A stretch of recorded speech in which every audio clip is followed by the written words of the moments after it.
Assalamualaikum warahmatullahi wabarakatuh. My name is ELLORA Narendrani, number 1901009, majoring at Chemical Engineering Polytechnic LPP Yogyakarta, and I'm going to read my essay.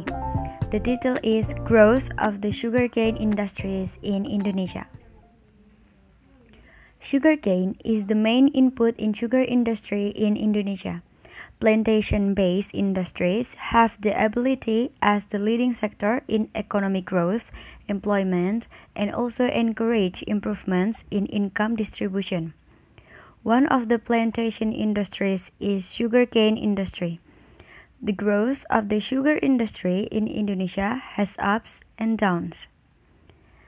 In 1930 was the heyday of the Indonesian sugar industry with a production of almost 3 million tons, with 173 sugar factories capable of exporting to many countries, and has become the second sugar exporting country after Cuba.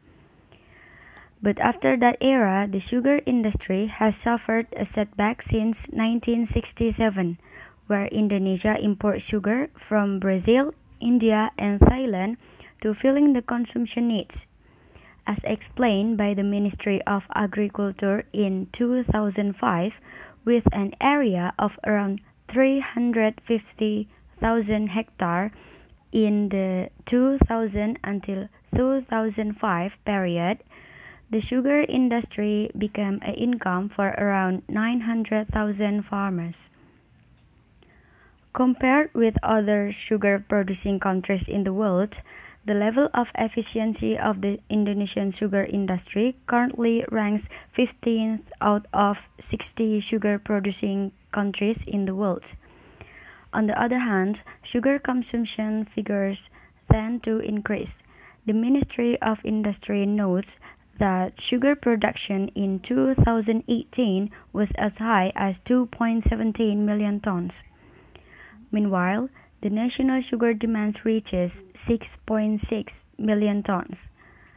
Chairman of the Indonesian Sugar Association, AGI, Budi Hidayat, said sugar production in 2020 will only reach 2 to 2.1 million tons. The setback in sugar production occurred due to the long dry season that occurred in 2019. And Indonesia needed more than 7 million tons of sugar for consumption and industry. To reduce the volume of imports, the government encourages investment in the integrated sugar industry. In an effort to increase sugar production, the government does not only depend on the sugar factories or farm, but also the sugarcane farmers. The government also implements various policies, either directly or indirectly. This government's policy has quite broad dimensions, starting for the input, production, distribution, and price side.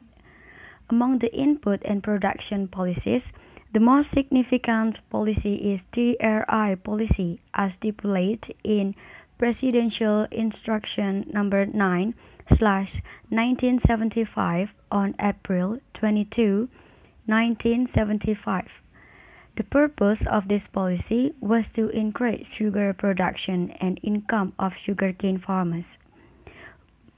As a chemical plantation engineer, we hope that government's efforts will run well to achieve the self-sufficiency target and reduce the volume of imports every year. Based on a quote from Republika, Wednesday, March 18, 2020, the current volume of sugar imports has reached 1.3 million tons to filling a need throughout 2020 and for early preparation of 2021. I have a few ideas to reduce the volume of imports. There are reducing costs by increasing farm productivity, factory efficiency, and creating new products. We also need to increase the competitiveness of sugar produced by farmers. One way to increase the yield of sugarcane is through the efficiency of the sugar factory.